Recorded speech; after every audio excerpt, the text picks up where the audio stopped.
இன்றைக்கி நாம் மீன் குழம்பு தாங்க செய்ய போகிறோம். மீன் குழம்புனாலே மண் சட்டியில் வச்சா தான் சுவையாக இருக்கும். நானும் இன்றைக்கி மண் சட்டியில் தான் வைக்க போகிறேன். அதுவும் நல்லெண்ணெயில் தான், முழுக்க முழுக்க நல்லெண்ணெயில் தான் செய்ய போகிறேன். ஒரு 3 டேபிள் ஸ்பூன் நல்லெண்ணெய் சேர்த்துட்டு அதில் கொஞ்சமாக கடுகு, கொஞ்சமாக வெந்தயம், கொஞ்சம் கருவேப்பிலை இதெல்லாம் போட்டு நல்லா பொரிஞ்சதுக்கப்புறமா ஒரு 4 பச்சை மிளகாவை நீள் வாக்கில் கீறி அதையும் சேர்த்துக்கோங்க. சேர்த்து நல்லா ஒரு கிளறி விட்டதுக்கப்புறமா ஒரு 20 பல்லு பூண்டு. மீன் குழம்புக்கு வந்து பூண்டு கொஞ்சம் அதிகமாக சேர்த்திங்கன்னா டேஸ்ட் நல்லாயிருக்கும். அதனால் 20 பல்லு பூண்டு, ஒரு 250 கிராம் சின்ன வெங்காயம், ஒரு பெரிய வெங்காயமாக சின்னதாக கட் பண்ணி அதையும் சேர்த்துருக்கேன். மீன் குழம்பு வந்து சின்ன வெங்காயமில் பண்ணிங்கன்னா தான் டேஸ்ட் நல்லாயிருக்கும். அதனால தான். இல்லைங்கிற பட்சத்தில் நீங்கள் பெரிய வெங்காயம் யூஸ் பண்ணிக்கோங்க.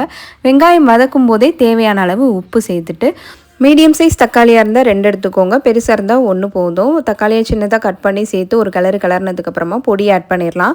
1 டீஸ்பூன் மஞ்சள் தூள், 1.5 டீஸ்பூன் தனி மிளகாய் தூள், 2 டீஸ்பூன் மல்லித்தூள், 3 டீஸ்பூன் மீன் குழம்பு பொடி இதெல்லாம் சேர்த்துட்டு நல்லா ஒரு கிளறி கொஞ்சமாக தண்ணியும் சேர்த்து நல்லா ஒரு மிக்ஸ் கொடுத்துருங்க. அப்போ தான் அந்த மசாலா எல்லாம் ஒன்று சேர்ந்து நல்லா ஒரு டேஸ்ட் கிடைக்கும்.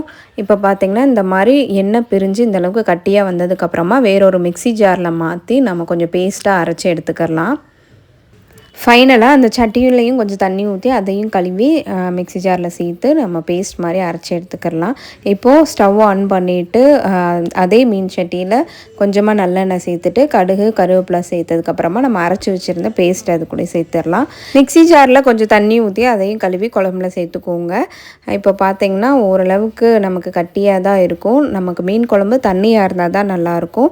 இந்த ஸ்டேஜில் புளி கரைசல் சேர்த்துடலாம். மீன் குழம்புக்கு வந்து புளிப்பாக இருந்தால் தான் டேஸ்ட் சூப்பராக இருக்கும். அதனால் நான் ஒரு பெரிய லெமன் சைஸ் புளியை ஊற வச்சுருந்தேன் 1/2 மணி நேரமாக.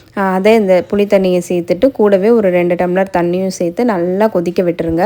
ஒரு எவ்வளோ தூரத்துக்கு மீன் குழம்பு வந்து கொதிக்க விட்றீங்களோ அந்த அளவுக்கு நமக்கு டேஸ்ட் இருக்கும். இப்போ நல்லா ஒரு கொதித்து வந்ததுக்கப்புறமா நம்ம லாஸ்ட்டாக ஒரு இறக்க போகிறதுக்கு ஒரு 5 நிமிஷத்துக்கு முன்னாடி மீன் சேர்த்துக்கோங்க. மீன் குழம்புல கொஞ்சமாக மாங்காய் சேர்த்து செஞ்சு பாருங்கள், அவ்வளோ டேஸ்ட்டாக இருக்கும். ஃபைனலாக 2 துண்டு மாங்காவும் சேர்த்து கொஞ்சமாக ஒரு சிட்டிகை மட்டும் நாட்டு சர்க்கரை சேர்த்துருக்கேன். நாட்டு சர்க்கரை சேர்க்கும் போது இந்த டேஸ்ட்டை வந்து இன்னும் கூட கொஞ்சம் என்ஹான்ஸ் பண்ணி காமிக்கும். அதனால தான் இப்போ மீன் குழம்பு வந்துட்டு சூப்பராக ரெடி ஆயிடுச்சு. டேஸ்ட்டும் வந்துட்டு அவ்வளோ அருமையாக இருந்துச்சு. இன்றைக்கி விட இதை நம்ம மறுநாள் வச்சு சாப்பிட்டோம்னா அப்படி இருக்குங்க.